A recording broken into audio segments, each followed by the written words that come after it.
Chapitre 12. Une requête. Ainsi, dis-je en m'inclinant très bas, nous allons perdre Madame la Comtesse, mais j'espère que ce sera simplement pour quelques heures. Peut-être pour quelques heures, peut-être pour quelques semaines. Il est bien fâcheux que cet homme soit venu me parler juste en ce moment. Savez-vous enfin qui je suis ? Je lui assurai que non. Vous le saurez, n'en doutez pas, poursuivit-elle, mais pas aujourd'hui.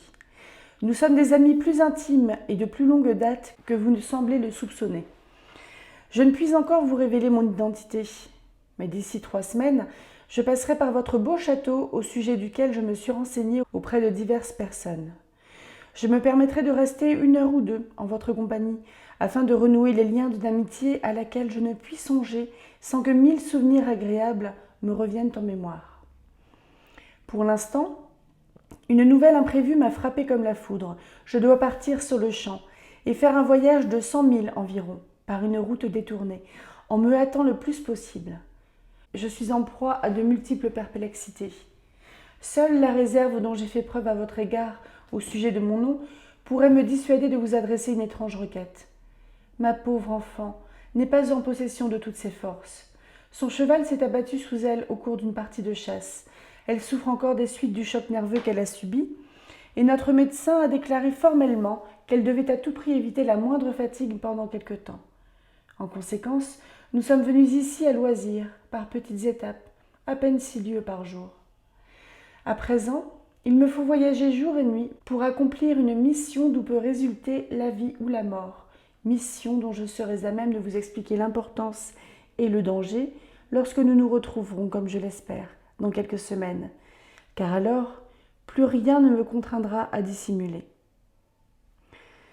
Elle poursuivit son discours en formulant sa requête sur un tel ton qu'elle semblait accorder et non point solliciter une faveur. C'est du moins l'impression que me donna son comportement. Mais elle semblait ne pas s'en rendre compte le moins du monde. Quant au terme qu'elle employa, rien ne saurait être plus suppliant. Elle me pria tout simplement de vouloir bien me charger de sa fille durant son absence. Tout bien considéré, c'était là une demande très étrange, pour ne pas dire très audacieuse. Mais la comtesse me désarma en m'exposant elle-même les arguments divers qu'on pouvait avancer pour la déclarer injustifiée, et en s'en remettant entièrement à ma générosité. Au même instant, par une fatalité qui semble avoir déterminé d'avance tous les épisodes de cette aventure, ma pauvre enfant s'approcha de moi et me supplia à voix basse d'inviter Miarca à nous rendre visite. Elle venait de sonder les intentions de sa nouvelle amie, qui serait ravie d'accepter si sa mère le lui permettait. En d'autres circonstances, je lui aurais demandé d'attendre que nous sachions au moins à qui nous avions affaire. Mais je n'eus pas le temps de réfléchir. La mère et la fille m'assaillirent à la fois, et je dois avouer que je me laissai influencer par le beau visage de Miarca, empreint de tant de séduction, ainsi que par cette élégance et ce feu qui sont l'apanage des personnes de qualité. Je finis donc par rendre les armes et acceptai, beaucoup trop à la légère, de prendre soin de la jeune fille. Naturellement, je prononçai les paroles qui semblaient convenir à la circonstance, et me trouvai, réflexion faite, dans une situation assez peu à mon goût. L'homme en noir apparut de nouveau, et d'un air très cérémonieux, s'offrit à conduire l'inconnu hors de la pièce. Il semblait avoir adopté à dessein un comportement de nature à me convaincre que la comtesse était un personnage beaucoup plus important que son titre modeste n'aurait pu me le laisser croire. Avant de me quitter, elle me pria instamment de ne faire, jusqu'à son retour, aucune tentative pour apprendre autre chose que ce que j'avais déjà pu deviner à son sujet. Notre hôte, dont elle était l'invitée, connaissait ses raisons. Mais, poursuivit-elle, ni moi ni ma fille ne saurions demeurer plus d'1 jour dans ce château, sans courir un grave danger. Il y a 1 heure environ, j'ai commis l'imprudence d'ôter mon masque, et je me suis imaginé que vous m'aviez vu. C'est pourquoi j'ai décidé de chercher une occasion de vous parler. Eussé-je découvert que vous m'aviez bel et bien vu, je m'en serais remise à votre sens de l'honneur pour me garder le secret pendant quelques semaines. Les choses étant ce qu'elles sont, je m'estime très satisfaite. Mais si vous devinez à présent qui je suis, ou si vous deviez le deviner plus tard, je m'en remets une fois encore à votre sens de l'honneur pour n'en rien dire jusqu'à mon retour. Ma fille, de son côté, observera le même silence, et je sais fort bien que vous lui rappellerez de temps en temps la nécessité de se taire, de crainte qu'elle ne commette une indiscrétion par simple étourderie. Elle murmura quelques mots à l'oreille de sa fille, lui donna 2 baisers rapides, s'éloigna en compagnie de l'homme vêtu de noir et se perdit au milieu de la foule. « Dans la pièce voisine, dit Milarca, il y a une fenêtre qui donne sur la porte d'entrée. Je voudrais bien voir maman une dernière fois et lui envoyer un baiser de ma main. » Naturellement, nous accédâmes à son désir et l'accompagnâmes jusqu'à la fenêtre. Nous vîmes alors une belle voiture à l'ancienne mode, entourée d'une troupe de courriers et de laquais. Nous vîmes aussi l'homme en noir poser sur les épaules de la comtesse un épais manteau de velours dont il rabattit le capuchon pour cacher le visage de sa maîtresse. Elle le remercia d'un signe de tête et lui effleura la main du bout des doigts. Il s'inclina très bas, à plusieurs reprises, pendant que la portière se refermait et que la voiture s'ébranlait. « Elle est partie, » dit Milarca en soupirant. « Elle est partie, » répétai-je à mon adresse, en songeant à la folie de mon acte pour la première fois, car je n'en avais pas eu encore le loisir au cours des moments précipités qui avaient suivi mon consentement. « Elle n'a pas levé les yeux, » reprit la jeune fille d'un ton plaintif. « Peut-être que madame la comtesse avait ôté son masque et se souciait de ne pas montrer son visage, » lui répondis-je. « De plus, elle ne pouvait pas savoir que vous étiez à la fenêtre. » Elle me regarda bien en face en soupirant. Elle me parut si belle que je m'attendris. Je regrettais de m'être repenti, l'espace d'un moment, de lui avoir offert l'hospitalité, et je résolus de réparer à l'avenir la mauvaise humeur inavouée avec laquelle j'avais accepté de la recevoir sous mon toit. Après avoir remis son masque, la jeune fille joignit ses instances à celles de ma nièce pour me persuader de regagner les jardins où le concert devait bientôt recommencer. J'accédai à cette requête, et nous allâmes nous promener sur la terrasse devant le château.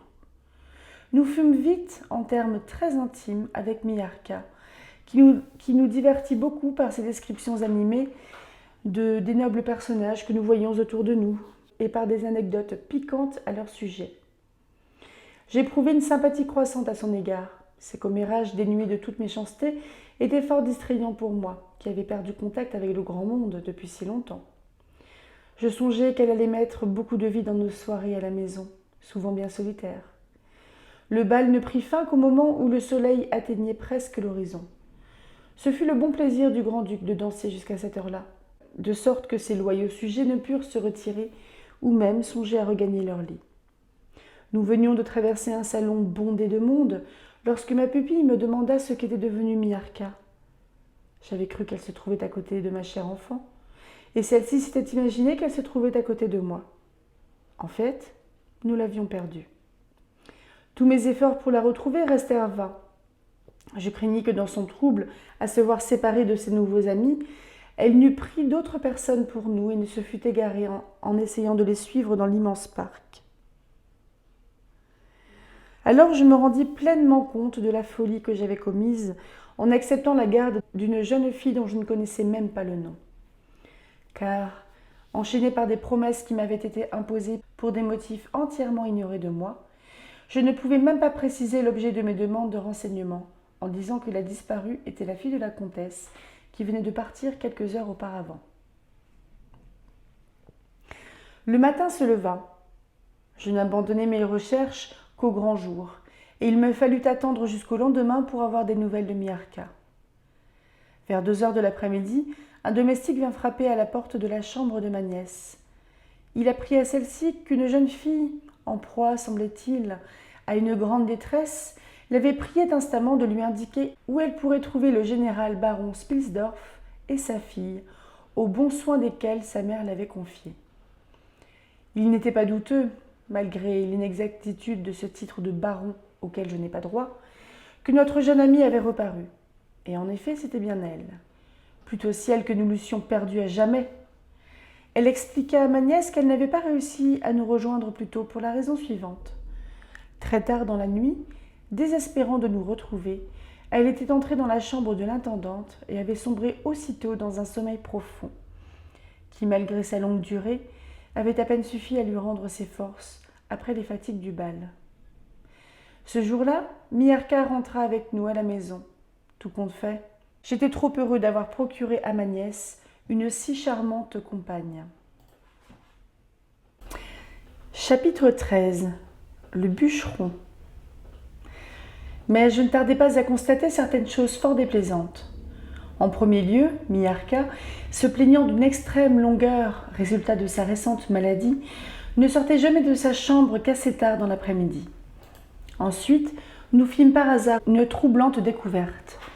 Quoiqu'elle fermât toujours sa porte à double tour de l'intérieur et ne touchât plus à la clé jusqu'au moment où elle ouvrait à la femme de chambre préposée à sa toilette, elle était souvent absente très tôt le matin et parfois plus tard dans la journée, des heures où elle désirait qu'on la crût couchée dans son lit.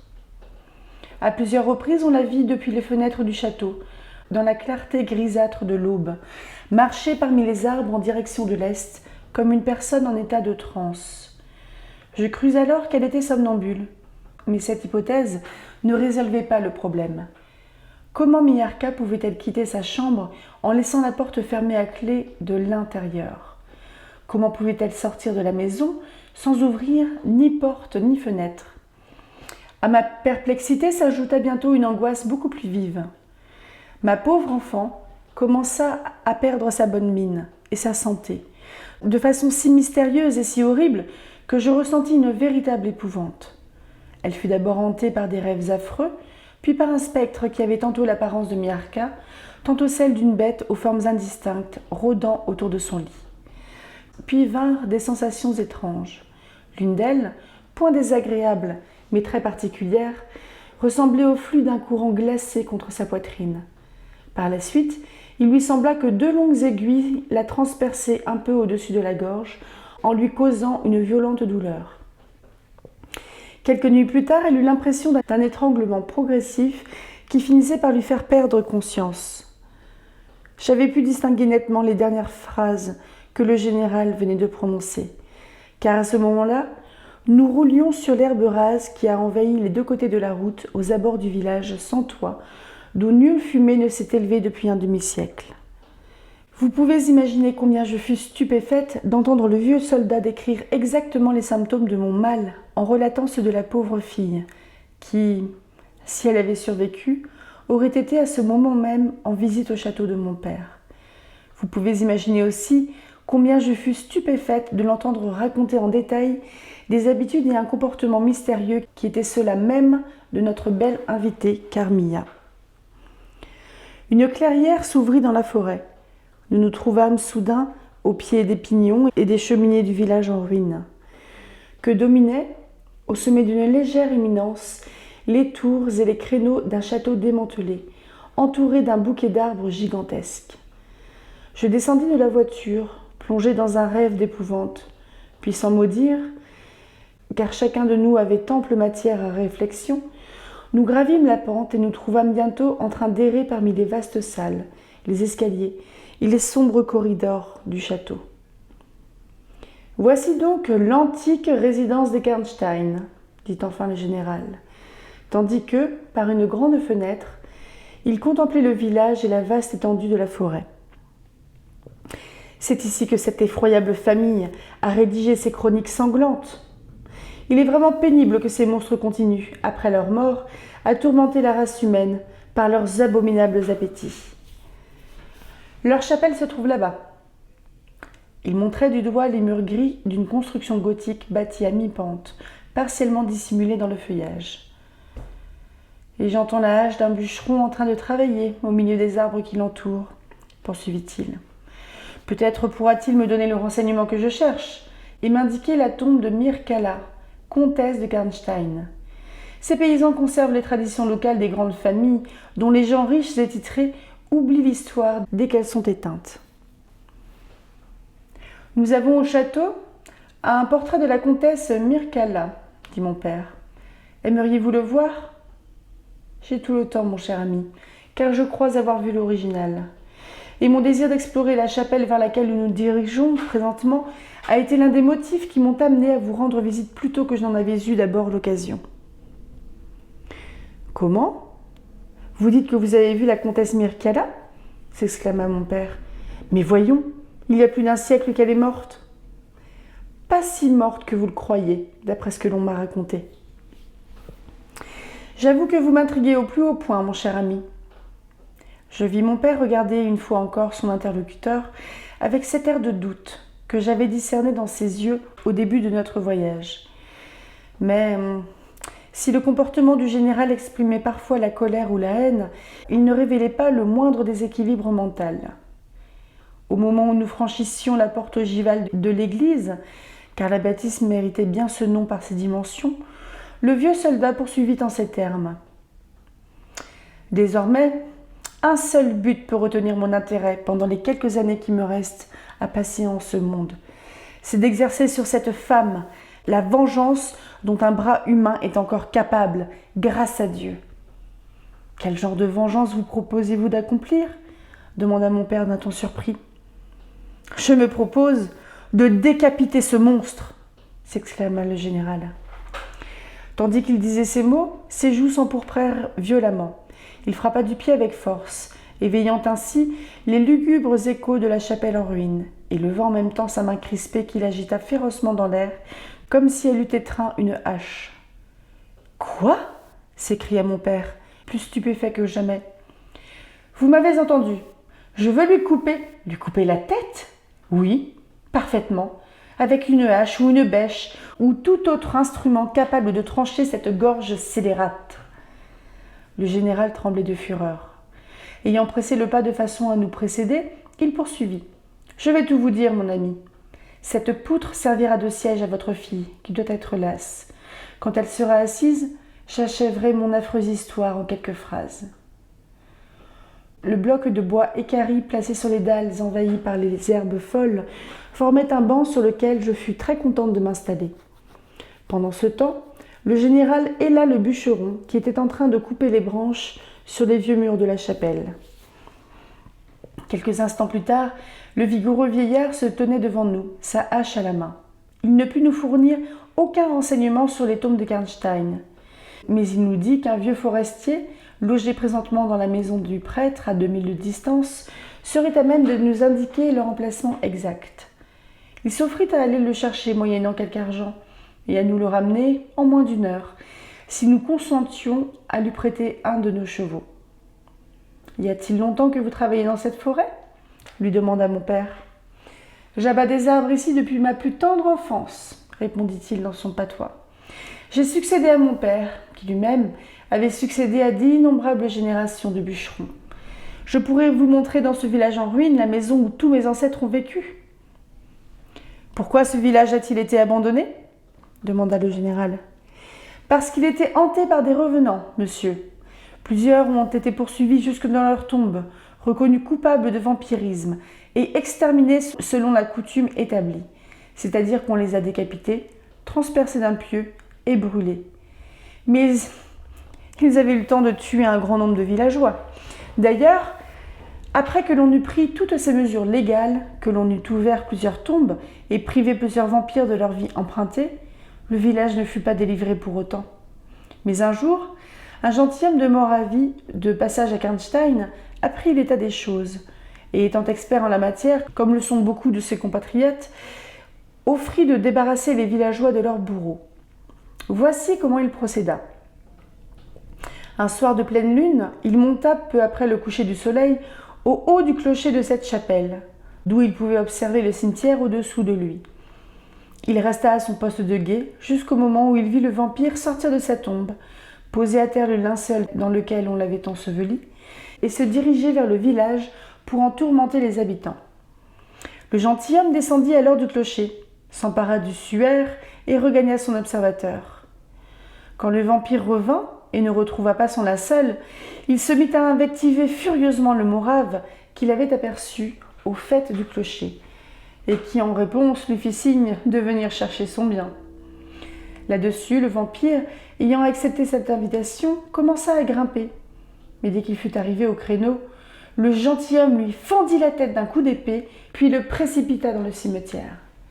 Après quoi, ayant descendu l'escalier tournant, il alla retrouver sa victime et la décapita. Le lendemain, il remit les restes du vampire aux villageois, qui enfoncèrent un pieu dans le cœur du monstre, puis brûlèrent la tête et le corps selon les rites consacrés. Le gentilhomme fut autorisé par celui qui était, à cette époque, le chef de la famille Karnstein, à faire disparaître la tombe de la comtesse Mircalla, dont on oublia très vite l'emplacement. « Vous ne pourriez vraiment pas me montrer où elle se trouvait » demanda vivement le général. Le bûcheron sourit et fit un signe de tête négatif. « Nul ne saurait vous le dire aujourd'hui, » répondit-il. « De plus, on raconte que son corps a été enlevé, mais personne n'est sûr de cela non plus. » Sur ces mots, étant pressé par le temps, il posa sa hache et s'en alla, tandis que le général achevait son étrange récit. Chapitre 4. La rencontre. L'état de ma pauvre nièce empirait rapidement. Le médecin qui la soignait n'avait pu agir le moins du monde sur sa maladie, car à cette époque, je la croyais simplement malade. Voyant mon inquiétude, il me suggéra d'appeler un de ses confrères en consultation. J'envoyai un message à un praticien de Graz, beaucoup plus compétent que le mien. Plusieurs jours s'écoulèrent avant son arrivée. C'était non seulement un savant, mais encore un homme pieux et bon. Après avoir examiné la patiente, les deux médecins se retirèrent dans ma bibliothèque pour conférer. De la pièce voisine, où j'attendais qu'il leur plût de me faire venir, j'entendis bientôt des éclats de voix que je jugeais trop violents pour une simple discussion philosophique. Je frappai à la porte et entrai. Le vieux médecin de Graz défendait sa théorie avec vigueur. Son rival la combattait en la tournant ouvertement en ridicule et riait sans aucune retenue. Cette hilarité déplacée et l'altercation entre les deux hommes prirent fin dès que je pénétrai dans la pièce.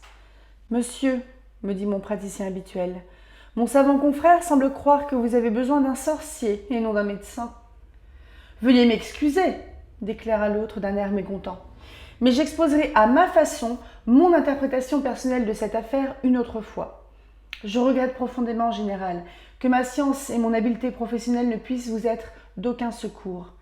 Néanmoins, avant de partir, je vais avoir l'honneur de vous faire une suggestion. » Il parut s'absorber quelques instants dans ses pensées, s'assit à une table et se mit à écrire. Terriblement déçu, je me retirai après l'avoir salué. Au moment où je me retournai pour gagner la porte, mon médecin me montra du doigt son confrère, puis, haussant les épaules, se toucha le front d'un geste significatif.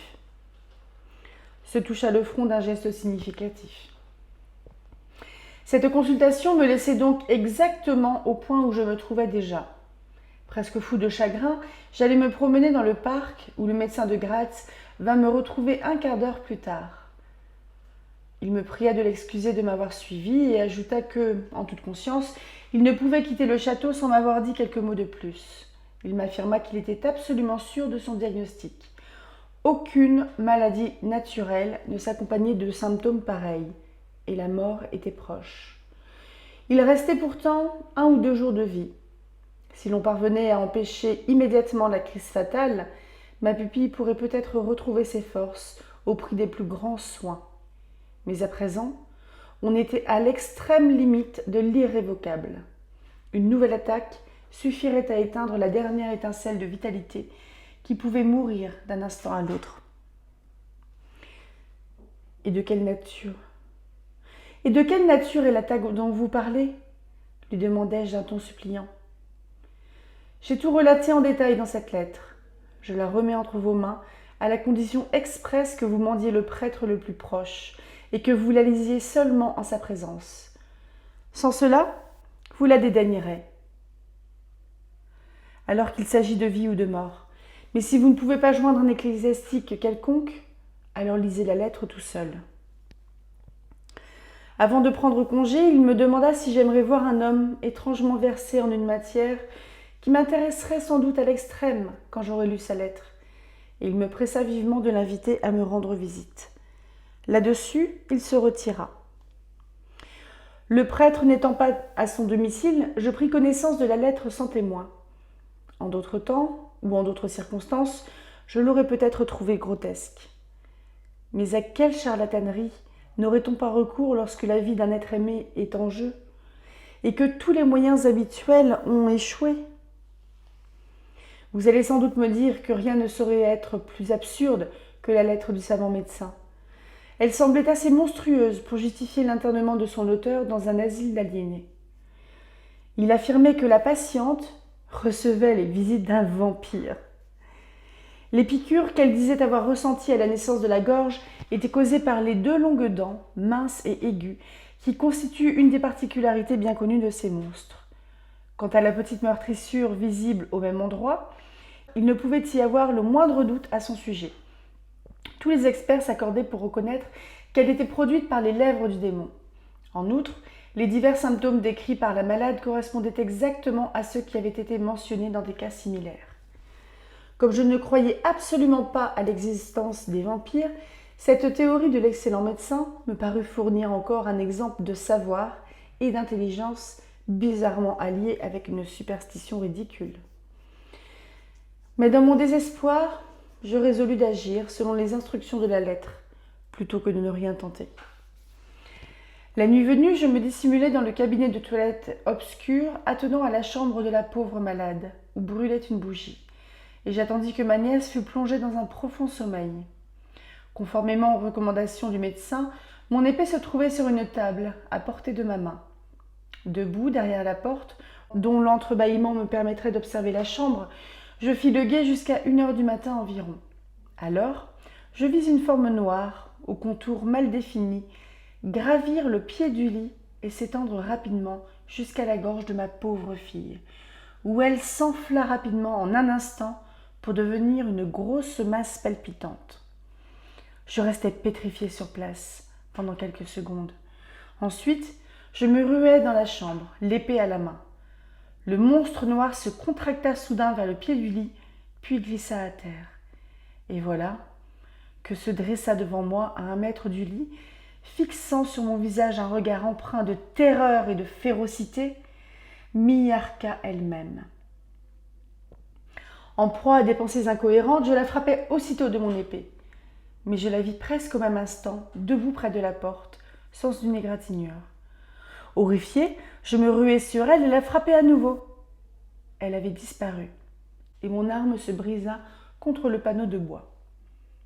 Je ne puis vous raconter en détail la fin de cette épouvantable nuit. Le spectre Miarca avait disparu, mais sa victime déclinait rapidement, et elle mourut avant l'aube. Le général se tut, en proie à une agitation violente. Nous respectâmes son silence. Mon père s'éloigna à peu de distance et se mit à lire les inscriptions gravées sur les pierres tombales. Puis il franchit l'entrée d'une chapelle latérale afin de poursuivre ses recherches. Le vieux soldat s'appuya contre le mur, s'essuya les yeux et poussa un profond soupir. J'entendis avec soulagement les voix de Carmilla et de madame Perrodon qui s'approchaient de nous. Ensuite, elles s'éteignirent. Au milieu de cette solitude, alors que je venais d'entendre une histoire si étrange qui avait trait aux nobles morts dont les monuments couverts de lierre tombaient en poussière autour de nous, et qui dans ses moindres détails présentait une affreuse ressemblance avec ma propre aventure, dans ce lieu hanté, assombri par les masses de feuillage érigeant de toutes parts leurs masses touffues au-dessus des murs silencieux, une profonde horreur s'empara de moi, et mon cœur se serra à la pensée que mes 2 amis n'allaient pas entrer tout de suite dans la chapelle pour en troubler le calme lugubre et inquiétant. Le général, les yeux fixés sur le sol, s'appuyait d'une main sur un monument brisé. Alors, sous une voûte surmontée d'un de ces démons grotesques auxquels se plaisait tant l'effroyable imagination des sculpteurs du Moyen-Âge, je vis paraître avec joie le beau visage et la gracieuse silhouette de Carmilla, qui pénétra dans la nef noyée d'ombre. Après avoir répondu par un signe de tête au sourire particulièrement séduisant qu'elle m'adressa, je m'apprêtais à me lever pour lui parler, lorsque le général saisit soudain la hache du bûcheron et se précipita en avant.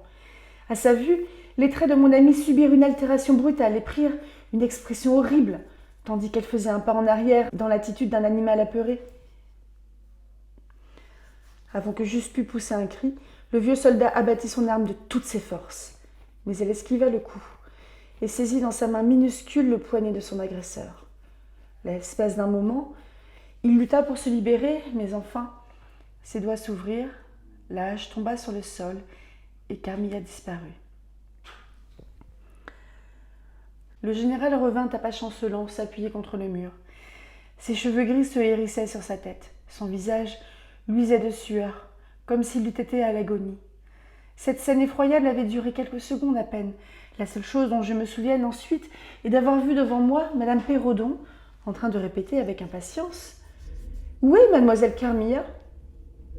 Au bout d'un certain temps, je pus enfin lui répondre, en lui montrant la porte par laquelle elle-même venait d'entrer. « Je ne saurais vous le dire. Elle est partie par là, il y a une minute. »« Mais je suis restée dans ce passage depuis son entrée dans la chapelle, et je ne l'ai pas vue ressortir. » Elle se mit à crier « Carmilla !» à toutes les portes et à toutes les fenêtres, mais sans obtenir de réponse. « Ainsi, elle se fait appeler Carmilla ?» me demanda le général, toujours en proie à une violente émotion. « Bien sûr. »« Oui, répondis-je. »« Bien sûr, reprit-il. Carmilla n'est autre que Miarca, la même qui se nommait jadis Mircalla, comtesse de Karnstein. Quittez ce lieu maudit, ma pauvre enfant, aussi vite que vous le pourrez. Gagnez la maison du prêtre et restez-y jusqu'à notre retour. Partez à l'instant, et puissiez-vous ne plus jamais revoir Carmilla. En tout cas, vous ne la trouverez pas ici. Chapitre 15. Ordalie et exécution. Comme le général disait ces mots, l'homme le plus étrange que j'eusse jamais vu pénétra dans la chapelle en franchissant la porte par laquelle Carmilla était entrée et sortie. Grand, maigre, voûté, il avait un visage brun et sec, creusé de rides profondes. Il était vêtu de noir et coiffé d'un chapeau à larges bords de forme bizarre. Ses longs cheveux gris tombaient sur ses épaules. Il portait des lunettes d'or et avançait à pas lents, d'une démarche curieusement traînante. Il tenait son visage tantôt levé vers le ciel, tantôt baissé vers la terre. Un sourire perpétuel sur les lèvres, il balançait ses longs bras maigres et agitait d'un air absent ses mains décharnées, couvertes de vieux gants noirs, beaucoup trop grands pour elle. « L'homme qu'il me fallait !» s'exclama le général, en allant au-devant de lui d'un air charmé. « Mon cher baron, je suis ravi de vous voir. En vérité, je n'espérais pas vous rencontrer si tôt. » Il fit un signe de la main à mon père qui venait de rentrer dans la chapelle et alla à sa rencontre en compagnie de l'extraordinaire vieillard.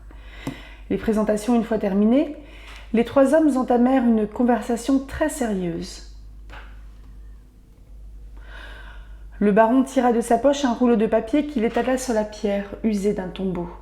Puis, avec un porte-mine, il se mit à tracer des lignes imaginaires sur ce papier. Ce devait être un plan de la chapelle, car leurs regards s'en détournaient souvent pour se poser sur certains endroits de l'édifice. De temps à autre, le baron interrompait ce que je puis appeler sa conférence pour lire dans un petit carnet crasseux dont les pages jaunies étaient couvertes d'une fine écriture. Ils gagnèrent lentement le bas-côté, en face du lieu où je me trouvais. Ensuite, ils entreprirent de mesurer les distances en comptant leurs pas. Enfin, ils s'arrêtèrent devant un pan de mur qu'ils se mirent à examiner avec le plus grand soin, arrachant le lierre qui le recouvrait, sondant le plâtre du bout de leur canne, grattant à certains endroits, frappant à d'autres. À la longue, ils constatèrent la présence d'une large plaque de marbre où se trouvaient 2 lettres gravées en relief. Avec l'aide du bûcheron qui n'avait pas tardé à revenir, ils mirent à jour une inscription commémorative et un écusson, ceux du tombeau, depuis longtemps perdu, de Mircalla, comtesse de Karnstein.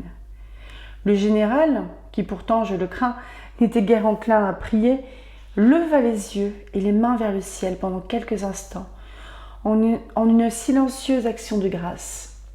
« Demain, dit-il enfin, un magistrat de la haute cour sera ici et il sera procédé à une enquête conformément à la loi. » Puis, se tournant vers l'étrange vieillard aux lunettes d'or, il ajouta « Mon cher baron, comment pourrais-je vous remercier?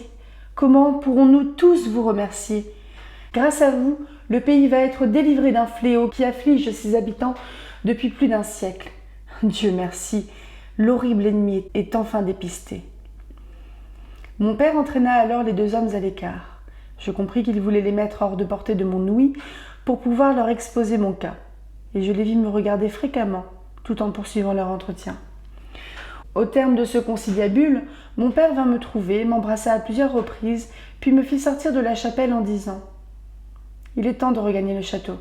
Mais avant de reprendre le chemin du retour, il nous faut aller trouver le bon prêtre qui habite non loin d'ici et le convaincre de se joindre à nous. » L'ecclésiastique accéda sans discussion à la requête de mon père et nous rentrâmes tous au logis, où je fus très heureuse d'arriver car j'étais épuisée de fatigue. Mais ma satisfaction fit place au désarroi quand j'appris qu'on n'avait pas de nouvelles de Carmilla.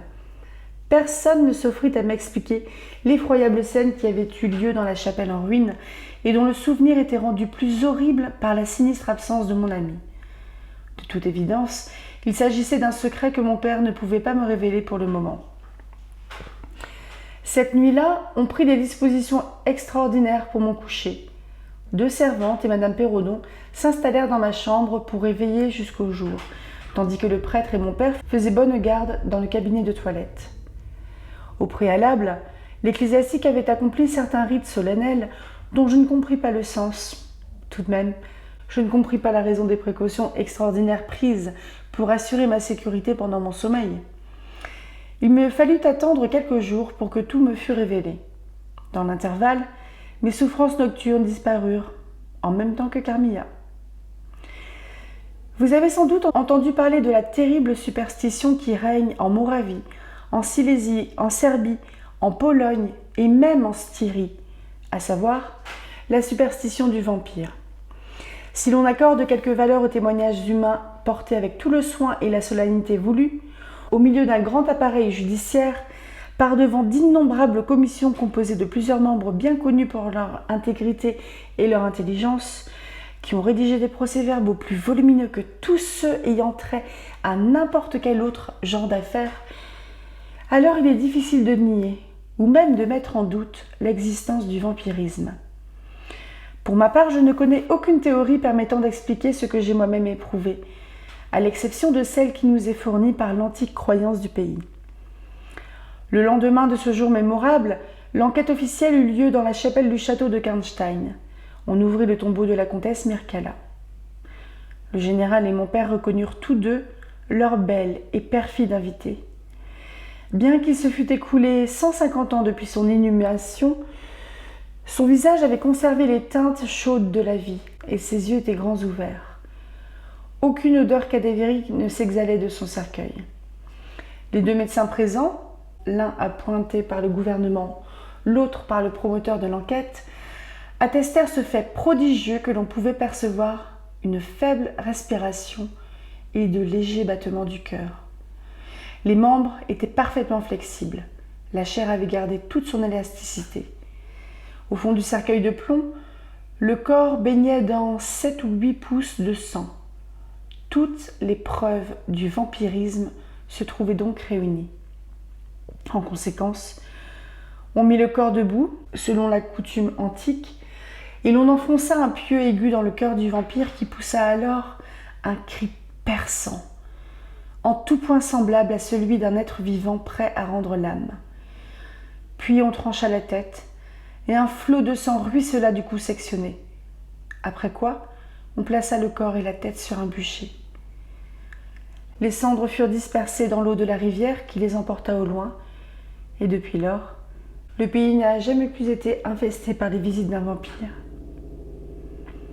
Mon père possède une copie du procès-verbal de la commission impériale, sur lequel figurent les signatures de tous ceux qui assistèrent à l'enquête et à l'exécution.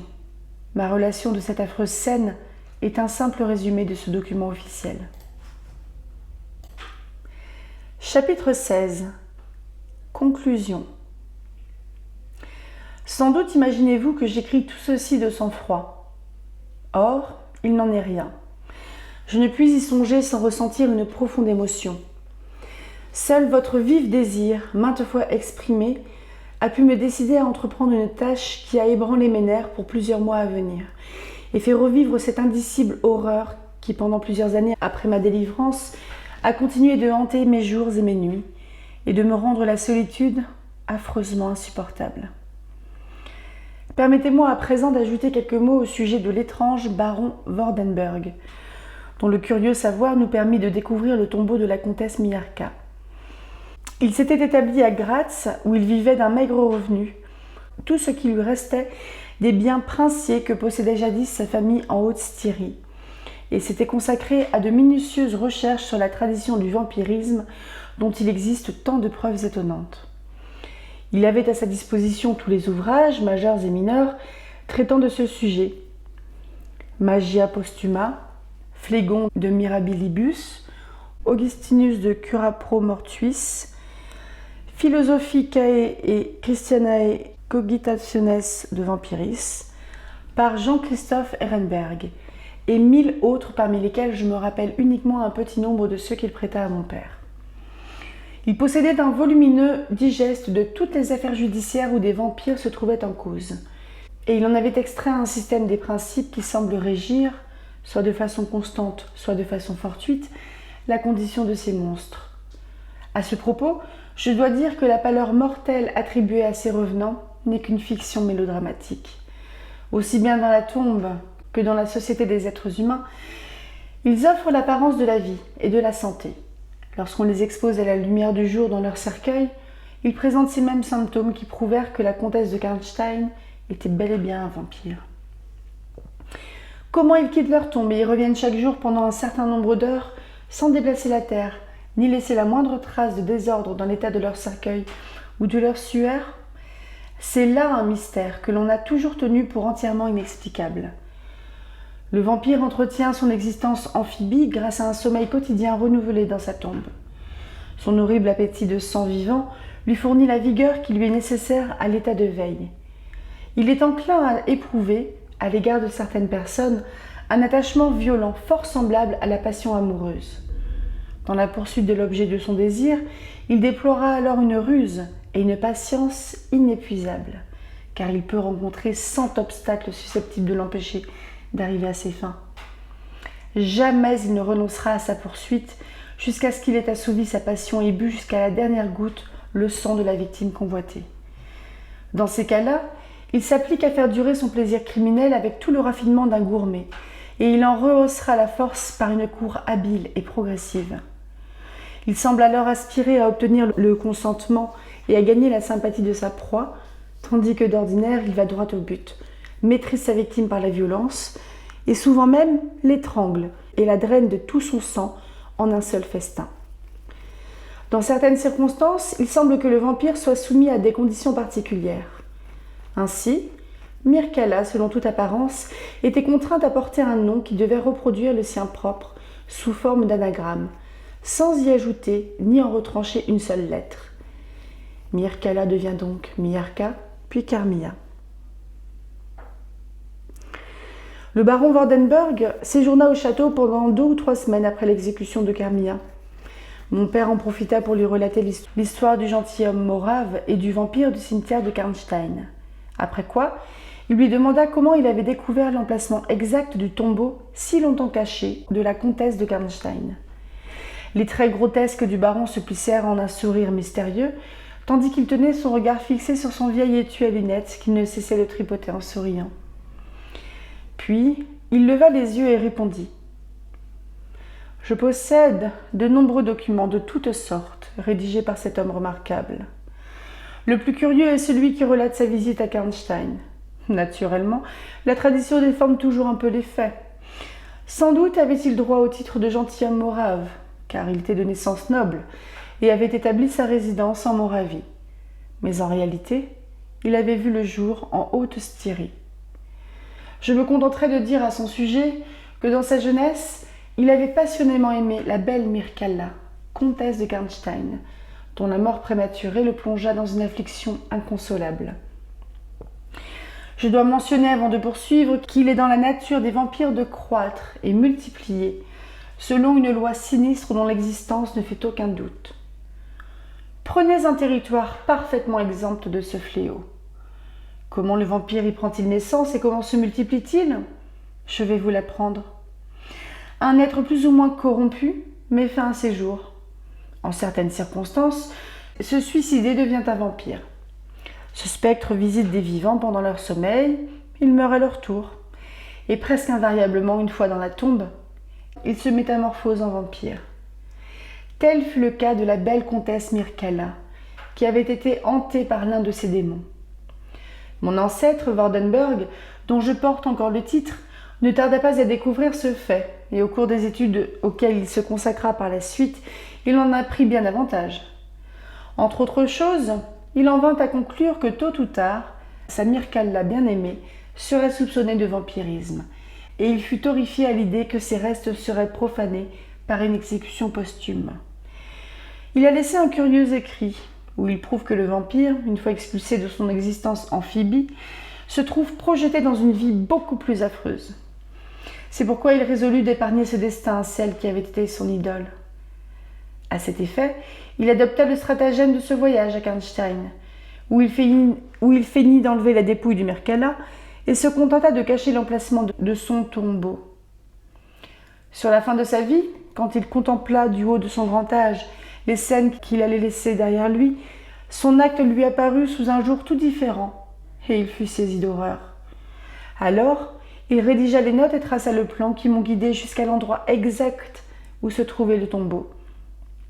Puis il fit un compte-rendu écrit de sa supercherie. En admettant qu'il ait eu l'intention de faire autre chose, la mort l'en a empêché. Et c'est la main d'un de ses lointains descendants qui, trop tard pour beaucoup d'infortunés, a guidé les recherches jusqu'à la tanière du monstre. Au cours de cette même conversation, le baron Wardenburg nous dit encore, entre autres choses, « Une des caractéristiques du vampire est la force extraordinaire de sa main. Les doigts frêles de Mircalla se sont refermés comme un étau sur le poignet du général quand il a levé la hache pour la frapper. Mais le pouvoir de cette main ne se borne pas à sa formidable étreinte. Elle laisse dans le membre touché une paralysie qui disparaît, très lentement, et même parfois persiste jusqu'à la mort. »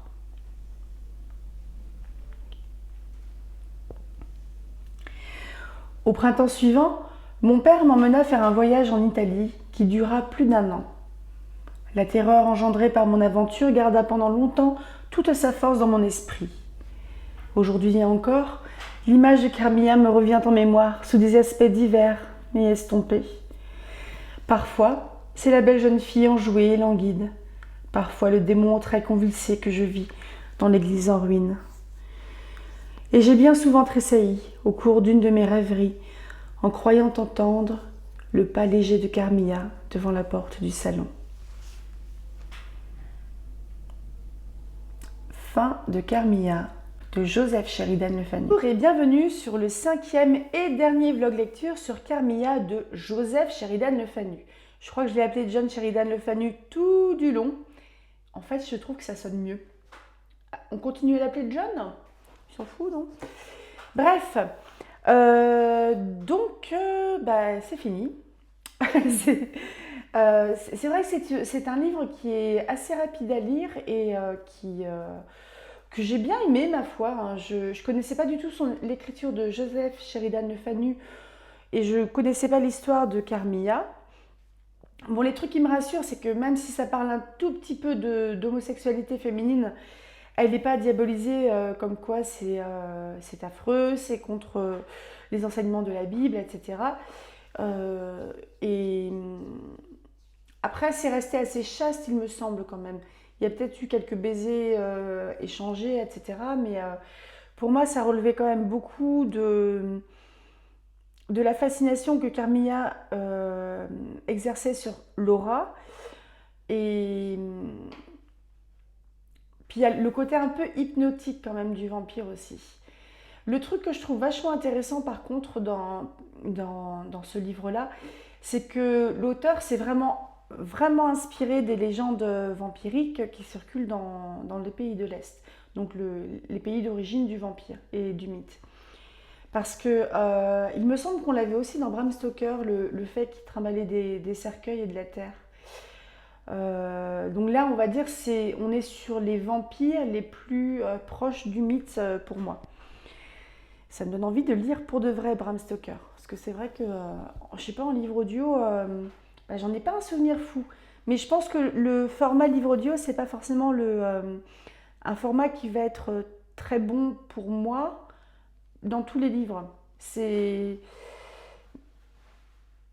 je sais pas trop comment l'expliquer, mais je pense que s'il y a je pense qu'il y a certains livres où il y a besoin d'être plus attentif et je ne le suis pas suffisamment sur des livres audio. Du coup, je pense que les livres que j'ai aimés, que j'ai écoutés en audio, je les réécouterai, je les relirai pour de vrai l'année prochaine sans doute.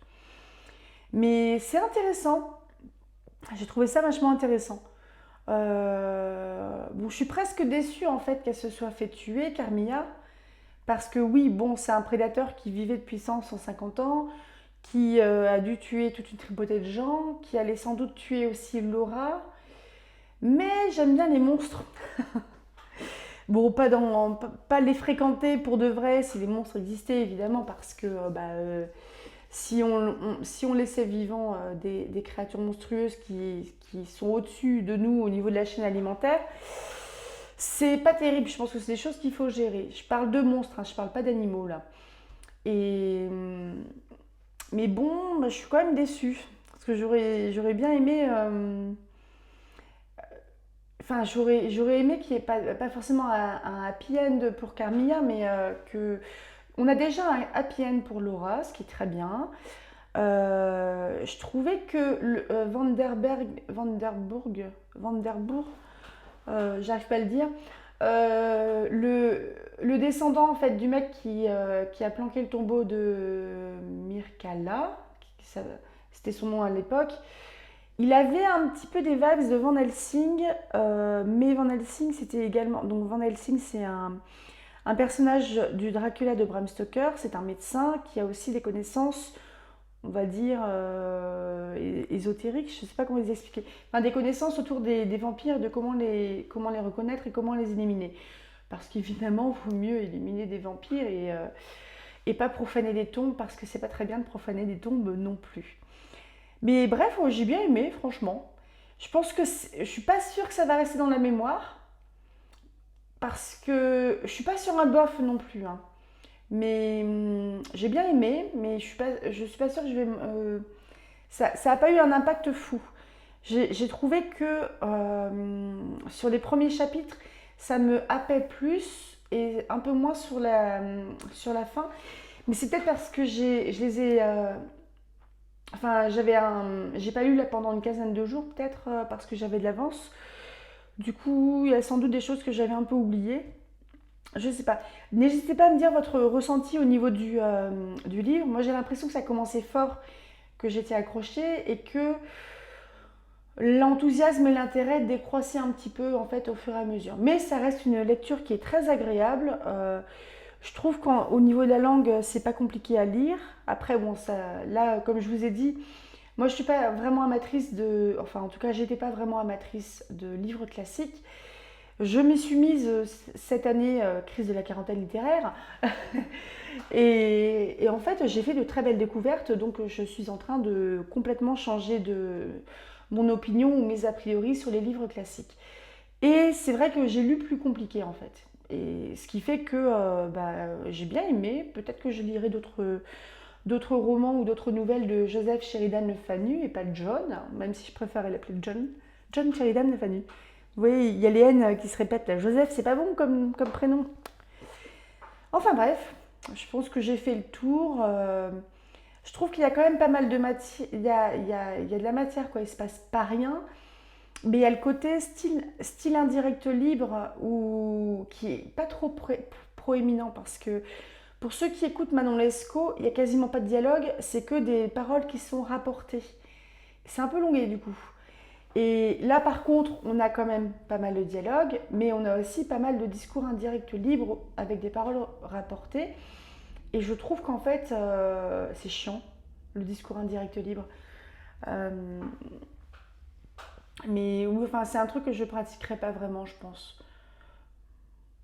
Et c'est quelque chose qu'on voyait aussi beaucoup dans Les Mille et Une Nuits. D'ailleurs, à ce propos, pour Les Mille et Une Nuits, je ferai peut-être je mettrai un petit mot en fait euh, comment dire, dans la barre d'information du dernier, la semaine prochaine, du dernier Mille et Une Nuits. Je me demande si c'est pas mieux en fait de lire par conte. Parce que déjà, il y a le truc un peu chiant de Scheherazade, commence à raconter son histoire, gna gna gna gna gna gna. Et à la fin, c'est Scheherazade se tait parce qu'il est jour, etc. Donc ça fait un côté qui est hyper répétitif. Et si vous voulez, ça pouvait avoir aussi son charme au début. Mais en fait, ça reste hyper répétitif. Et je me demande si lire tout simplement les contes en déjà virant, entre guillemets, la conteuse, parce qu'au final, il se passe absolument rien là, sur Scheherazade et Shahriar, est-ce que ça serait pas plus dynamique? Et de pas entrecouper par des nuits, est-ce que ça serait pas plus dynamique aussi? Parce qu'à mon avis, ça doit être compliqué à lire les mille et une nuits là. Enfin, en tout cas, le volume que j'ai trouvé. Mais je vais essayer de voir si j'en trouve d'autres sous d'autres formes avec les contes. Et je pense que ceux-là, je vais les virer en fait. Voilà. Je ne sais pas ce que vous en pensez. N'hésitez pas à me le dire aussi si vous avez écouté les mille et une nuits. Je vous souhaite un très bon dimanche pour ceux qui lisent, ceux qui m'écoutent le dimanche matin. J'espère que vous n'êtes pas trop décoiffés comme moi par la magnifique tempête qu'on a là, dans l'ouest de la France depuis un moment. Et mangez de l'ail, hein. Je plaisante. Je pense qu'à la suite de Carmilla, mon cœur balançait entre deux livres, mais j'ai envie de repartir sur un truc assez court. Je pense que je vais lire la toute première enquête de Sherlock Holmes, donc de Sir Arthur Conan Doyle, qui est une étude en rouge, si je ne me trompe pas. Et sinon, il y a aussi un autre roman qui est court, qui sera plus conséquent qu'une étude en rouge, qui est une nouvelle. C'est La lettre écarlate de, je ne sais plus comment, Hawthorne, je ne saurais pas le dire. Je vais vous mettre dans une bulle son nom. Donc, et là, en fait, je filme la veille de la diffusion du livre audio et du vlog lecture, donc je vais aller monter derrière. Enfin, je vais peut-être lire un peu Manon avant, mais ce que je suis à la bourre. Mais voilà. Donc c'est sans doute ce que je vais lire après, et je vais bientôt commencer les contes de Grimm, ça me donne envie aussi. En fait, c'est sympa de se dire, boum, ça c'est fini, hop, on passe à autre chose. J'aime bien. Donc voilà, à tout bientôt, et rêvez tout grand. Au revoir.